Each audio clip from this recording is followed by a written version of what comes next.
নমস্কার দর্শক বন্ধুরা, আপনাদের সকলকে স্বাগত জানাচ্ছি রেফ স্পোর্টস বাংলার এক নতুন উপস্থাপনাতে। আমি সোমনাথ এবং আজকে একটা গুরুত্বপূর্ণ ম্যাচের জন্য নামতে চলেছে ইস্ট বেঙ্গল এবং তাদের প্রতিপক্ষ বেঙ্গালুরু এফসি। এবং আমরা জানি যে ইস্ট বেঙ্গল এই ম্যাচটা যদি জিততে পারে, 3 পয়েন্ট এই ম্যাচ থেকে যদি চলে আসে ইস্ট বেঙ্গলে, তাহলে কিন্তু সেই প্রত্যাবর্তনের মরশুমের খুব কাছাকাছি চলে যাবে ইস্ট বেঙ্গল।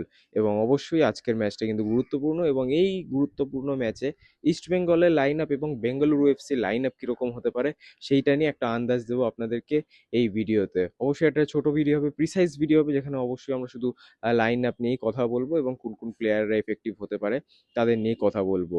ইস্ট বেঙ্গলের লাইন আপ নিয়ে যদি শুরু করতে হয়, গতকালের প্রতিবেদনে আপনারা অলরেডি হয়তো দেখে ফেলেছেন, বাট এই ভিডিওতে আরও একবার বলে দিই।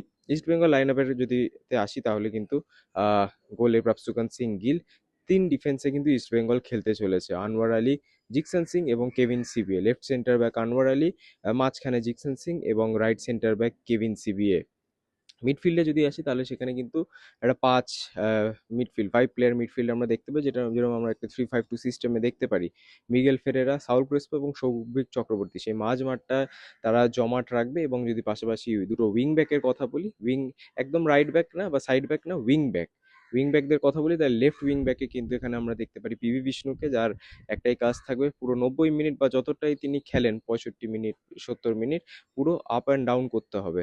কখনো ওভারল্যাপ, কখনো ট্র্যাক ব্যাক, দুটোই কিন্তু করতে হবে সমানতালে। এবং পাশাপাশি রাইট উইংয়ে সেই কাজটা করবেন বিপিন সিং, অর্থাৎ রাইট উইং ব্যাকে কিন্তু বিপিন সিংকে আমরা দেখতে চলেছি। এবং দুটো স্ট্রাইকার, দুটো ফরওয়ার্ড কিন্তু এই ম্যাচে ইস্টবেঙ্গল শুরু করতে পারে, ইউসুফ এজারি এবং এডমন্ড লালরেন্ডিকা। বা এডমন্ড লালরেন্ডিকার বদলে কিন্তু ডেভিড লালেন সাঙ্গাও খেলতে পারে, কারণ গতকাল অনুশীলনেও কিন্তু তিনি মূল দলের সঙ্গে অনুশীলন করেছেন, মেইন টিমের সঙ্গে। তাহলে অবাক হওয়ার কিছু থাকবে না, কারণ অস্কার বুজনের বলতে পারেন যে এটা একটা স্টাইল, বা অস্কার বুজন কিন্তু দুটো উইঙ্গার নিজের বেঞ্চে রাখতে পছন্দ করেন, যাতে সেকেন্ড হাফে গেমের থ্রাস্টটা আরও বাড়ানো যায়। গত ম্যাচে মহেশ এবং নন্দকুমারকে তিনি সেকেন্ড হাফে ইউজ করেছিলেন।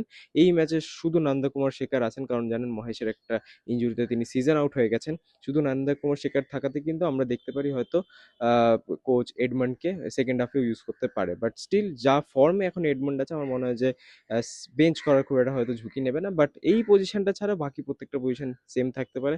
আরেকবার বলে দিই, তিন man defence, Anwar Ali, Kevin Sibille এবং জিকসন সিং। মিডফিল্ডে যদি কথা বলি, সেখানে মিগেল ফেরেরা, সাউল ক্রেসপো এবং Souvik Chakraborty. Left wing back PV Vishnu, right wing back Bipin Singh এবং দুটো সেন্টার ফরওয়ার্ড, এক তো ইউসুফ এজদারি অবশ্যই, এবং আরেকটা সেন্টার ফরওয়ার্ডে এডমন্ড লালরেন্ডিকা বা ডেভিড লালেন সাঙ্গা কিন্তু স্টার্ট করতে পারে। এটা তো হলো ইস্ট বেঙ্গলের লাইন আপ। এবং যেইটা থাম দেখতে পাচ্ছেন, যে আজকে কিন্তু ফাইনালি আমরা অস্কারের থিওরি অফ ক্রাশ দেখতে পারি, যেটা তিনি বারংবার প্রেস কনফারেন্সে মাঝে মধ্যেই বলে থাকে, যে থিওরি অফ ক্রাশ এর কথাটা মানে হচ্ছে অপোজিশনকে প্রেস করে করে করে করে একেবারে বিপর্যস্ত করে দেওয়া, যেটা আমরা কোথাও না কোথাও মোহামেডান ম্যাচে দেখেছিলাম, দিল্লি ম্যাচে দেখেছিলাম, সেকেন্ড হাফে নর্থ ইস্ট ম্যাচে দেখেছিলাম। এবং সেই জিনিসটাই কিন্তু তিনি করতে চাইছেন এই ম্যাচেও, বেঙ্গালুরু ম্যাচও। তো অবশ্যই লাইন আপটা কিন্তু প্রচণ্ড বেশি অ্যাটাকিং, কিন্তু বেঙ্গালুরু এফসি যদি এখন আমরা একাদশটা দেখি, তাহলে কিন্তু একটু সমস্যা হতে পারে ইস্ট বেঙ্গলের। বেঙ্গালুরুর যদি লাইন আপটা বলি, তাহলে অবশ্যই গোলে থাকবেন গুরপ্রীত সিং সান্ধু, দুটো সেন্টার ব্যাক চিংলিন সানা সিং এবং রাহুল ভেকে। রাইট ব্যাকের যদি কথা বলি, সেখানে নিখিল পূজারি।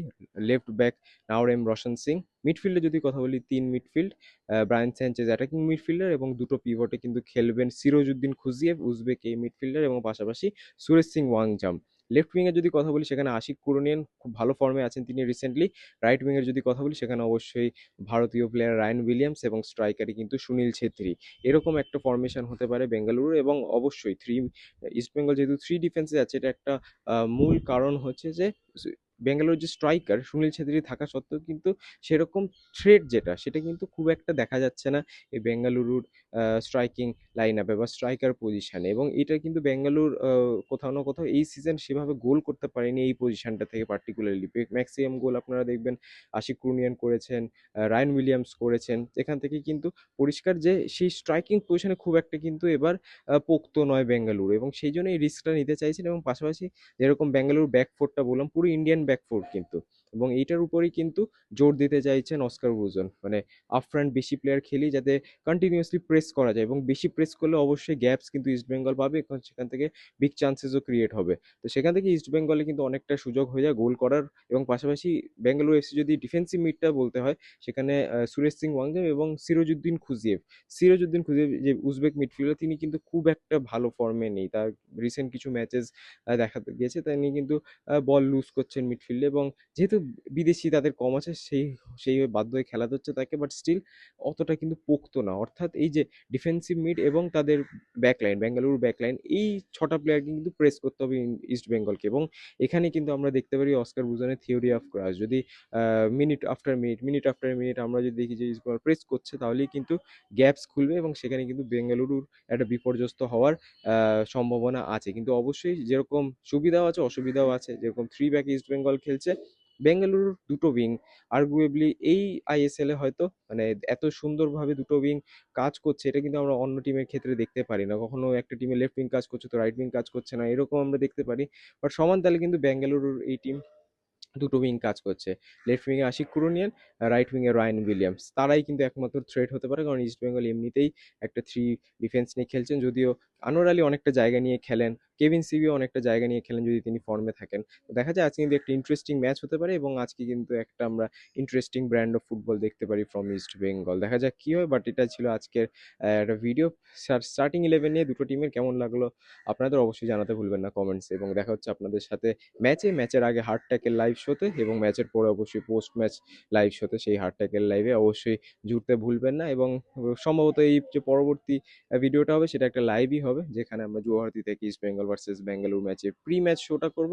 তো অবশ্যই সেখানেও কিন্তু জয়েন করতে ভুলবেন না। অসংখ্য ধন্যবাদ এই ভিডিওটা দেখার জন্য, এবং আপনার সাথে আবারও দেখা হবে পরবর্তী ভিডিওতে।